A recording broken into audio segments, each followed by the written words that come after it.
പിതാവിൻ്റെയും പുത്രൻ്റെയും പരിശുദ്ധാത്മാവിൻ്റെയും നാമത്തിൽ ആമേൻ. ഈശോ മിശിഹായ്ക്കും സ്തുതിയായിരിക്കട്ടെ. ഇന്ന് നമ്മൾ ലൂർദ് മാതാവിനെ പറ്റി ഒന്ന് ധ്യാനിക്കാം. ഫ്രാൻസിലെ ലൂർദ് എന്ന് കേൾക്കുമ്പോൾ മനസ്സിലേക്ക് പെട്ടെന്ന് കടന്നു വരുന്ന ഒന്ന് രണ്ട് കാര്യങ്ങളുണ്ട്. ഒന്ന്, ദിവ്യകാരുണ്യ പ്രദക്ഷിണം. രണ്ട്, അത്ഭുതങ്ങളുടെ നീരുറവ. മൂന്ന്, രോഗശാന്തികൾ. പക്ഷേ ഈ മൂന്ന് കാര്യങ്ങൾ നമ്മുടെ മനസ്സിലേക്ക് വരുന്നുണ്ടെങ്കിലും 14 വയസ്സ് പ്രായമുള്ള ബർണദീത്ത എന്ന് പറയുന്ന പെൺകുട്ടിക്ക് 18 തവണ 1858 ഫെബ്രുവരി മാസം 11-ാം തീയതി മുതൽ ജൂലൈ മാസം 16-ാം തീയതി വരെ പ്രത്യക്ഷപ്പെട്ടുകൊണ്ട് അമ്മ നൽകിയ ആഹ്വാനങ്ങളിൽ പ്രധാനപ്പെട്ടത് ഏതാണെന്ന് ചോദിച്ചാൽ രണ്ട് കാര്യങ്ങളാണ്. ഒന്ന്, പാപപരിഹാരം. രണ്ട്, മാനസാന്തരം. പ്രിയമുള്ളവരെ, ലൂർദ് മാതാവ് നമ്മോട് ആഹ്വാനം ചെയ്യുന്നത് ഈ രണ്ട് കാര്യം. എന്ത്? പാപപരിഹാരം, മാനസാന്തരം. ഈ 18 തവണ ഒരു സാധാരണ പെൺകുട്ടിയുടെ മുമ്പിൽ ആ പെൺകുട്ടിയുടെ അമ്മയെപ്പോലെ ഈ പരിശുദ്ധ കന്യകാമറിയം പ്രത്യക്ഷപ്പെട്ട് ഒരുപാട് കാര്യങ്ങൾ സംസാരിച്ചു കൊണ്ടിരിക്കുകയാണെന്ന് പറയാം.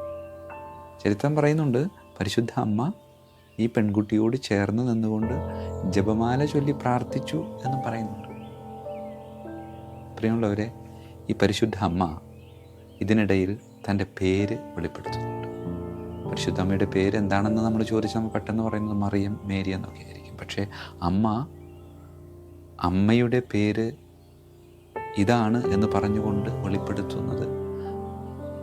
പക്ഷെ പരിശുദ്ധ കന്യകാമറിയം തന്നെ ബർണദീത്തായ്ക്ക് പരിചയപ്പെടുത്തുന്നത് ഞാൻ അമലോത്ഭവയാണ് എന്ന് പറഞ്ഞുകൊണ്ട്.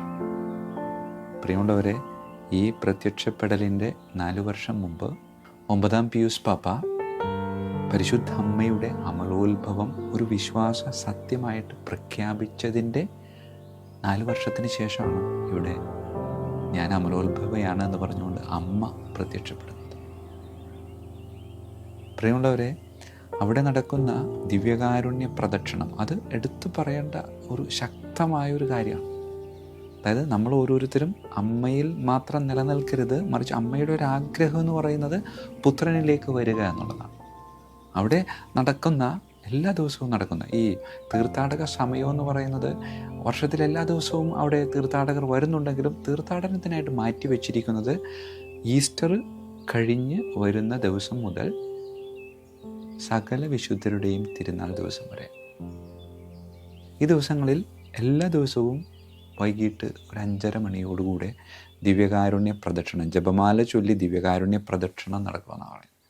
ആ ദിവ്യകാരുണ്യ പ്രദക്ഷിണത്തിൽ നടക്കുന്ന അത്ഭുതങ്ങൾ എണ്ണിയാൽ ഒടുങ്ങാത്തതാണെന്ന് പറയുന്നത്. അത്രമാത്രം അത്ഭുതങ്ങൾ അവിടെ നടക്കുന്നുണ്ട്. 70ഓളം അത്ഭുതങ്ങൾ കത്തോലിക്ക സഭ ഔദ്യോഗികമായി അംഗീകരിച്ചിട്ടുള്ളതാണ്. അങ്ങനെയെങ്കിൽ എത്രയോ അംഗീകരിക്കപ്പെടാത്ത, അല്ലെങ്കിൽ സഭയുടെ കണ്ണിൽപ്പെടാത്ത വ്യക്തിപരമായിട്ടുള്ള ഒരുപാട് ദൈവാനുഭവങ്ങളും രോഗശാന്തികളും അവിടെ നടക്കുന്നുണ്ട്. പ്രിയമുള്ളവരെ, അമ്മ നൽകിയ ആഹ്വാനം മനസ്സിലെപ്പോഴുണ്ട്. അമ്മ ഒറ്റ കാര്യമാണ് നമ്മളോട് പറയുന്നത്: പാപത്തിൽ നിന്ന് മാറി മാനസാന്തരപ്പെട്ട് നന്മയിലേക്ക്, ആത്യന്തികമായ നന്മയിലേക്ക് തിരികെ വരാൻ. ആത്യന്തികമായ നന്മ വേറെ ഒന്നുമല്ല, അമ്മ നമ്മോട് പറയുന്നത് അതെൻ്റെ മകനാണ്. അമ്മ പറഞ്ഞില്ലേ, ഞാൻ അമലോത്ഭവയാണെന്ന്. അതെ, ജന്മത്തിൽ അമലയായിരുന്നു, കർമ്മത്തിൽ അമലയായിരുന്നു, ഇപ്പോഴും അമലയാണ്. അങ്ങനെ അമല മനോഹരിയായ ലൂർദ് മാതാവ് നമ്മോട് പറയുന്ന ഒറ്റ കാര്യം മാത്രമേ ഉള്ളൂ: നീയും അമലയാകണം. എങ്ങനെയാ? സഭ നമുക്കും അമലയാകാനുള്ള അവസരം നൽകിയിട്ടുണ്ട്. അത് വേറൊരിടത്തുമല്ല, കുമ്പസാരക്കൂട്ടിലാണ്. കുമ്പസാരക്കൂട്ടിൽ നിന്ന് ഇറങ്ങി വരുന്ന ഓരോരുത്തരും പരിശുദ്ധ അമ്മ ബർണദീത്തായ്ക്ക് പരിചയപ്പെടുത്തിയതുപോലെ കുമ്പസാരക്കൂട്ടിൽ നിന്ന് പുറത്തേക്ക് വരുന്ന ഓരോരുത്തർക്കും തന്നെ മറ്റുള്ളവർക്ക് പരിചയപ്പെടുത്തി കൊടുക്കാൻ പറ്റും: ഞാൻ അമലയാണ്. പ്രിയമുള്ളവരെ, അമ്മയുടെ പദവിയിലേക്ക് ഉയർത്തിയിട്ടാണ് പുത്രൻ കുമ്പസാരക്കൂട്ടിൽ നിന്ന് നമ്മെ പറഞ്ഞു വിടുന്നത്. പക്ഷേ അമ്മയുടെ പദവിയിലേക്ക് ഉയരാൻ എളുപ്പമാണ്, പക്ഷേ ആ ഉയർച്ചയിൽ നിൽക്കുക എന്ന് പറഞ്ഞാൽ വളരെ ബുദ്ധിമുട്ടുള്ളൊരു കാര്യം. അതുകൊണ്ട് പരിശുദ്ധ അമ്മ ലൂർദിൽ 14 വയസ്സ് പ്രായമുള്ള ഒരു പെൺകുട്ടിക്ക് പലതവണ പ്രത്യക്ഷപ്പെട്ടുകൊണ്ട് ഞാൻ അമലയാണ് എന്ന് പ്രഘോഷിച്ചപ്പോൾ ആ അമ്മ നമ്മോട് വ്യക്തിപരമായി പ്രഘോഷിക്കാൻ ആവശ്യപ്പെടുന്നത് നീയും അമലയാണ് എന്നാണ്. ഈ അമലയായ അമ്മ ഞാൻ അമലയായി ജീവിക്കാൻ എന്നോട് ആവശ്യപ്പെടുമ്പോൾ അത് എൻ്റെ ഒരു വ്യക്തിപരമായ ഉത്തരവാദിത്തമായി എടുത്ത് കുമ്പസാരക്കൂട്ടിലൂടെ ഞാനും അമ്മയെപ്പോലെ സാധിക്കുന്നത്ര ആ ഒരു വിശുദ്ധിയിൽ ജീവിക്കാനായിട്ട് പരിശ്രമിക്കുമെന്നൊരു തീരുമാനമെടുക്കാം. പ്രാർത്ഥിക്കാൻ നമുക്ക് കണ്ണുകളടക്കാം, കരങ്ങൾ കൂപ്പാം. കർത്താവേ, അവരൻ്റെ മാനസാന്തരത്തിന് വേണ്ടിയോ അവൻ്റെ തിരിച്ചുവരവിന് വേണ്ടിയോ ഞാൻ പ്രാർത്ഥിക്കുന്നില്ല. അതിന് ഞാൻ ആളല്ല.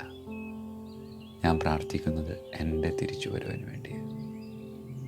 എൻ്റെ കർത്താവ് ഈശോ മിശിഹായുടെ അടുക്കിലേക്ക് കുമ്പസാരത്തിലൂടെ വിശുദ്ധി സ്വീകരിച്ച് അമ്മേ മാതാവേ, നിൻ്റെ പോലെ എന്നും എപ്പോഴും അമലയായിരിക്കണമെന്ന ആഗ്രഹമുള്ളിൽ സൂക്ഷിച്ച് അമലയായിരിക്കാനുള്ള ആഗ്രഹം പ്രാവർത്തികമാക്കാനുള്ള ഒരു പരിശ്രമം എന്നും ജീവിതത്തിൽ കൊണ്ടു നടക്കാൻ അമ്മേ ഞങ്ങളെ അനുഗ്രഹിക്കണമേ എന്ന് പ്രാർത്ഥിക്കാം.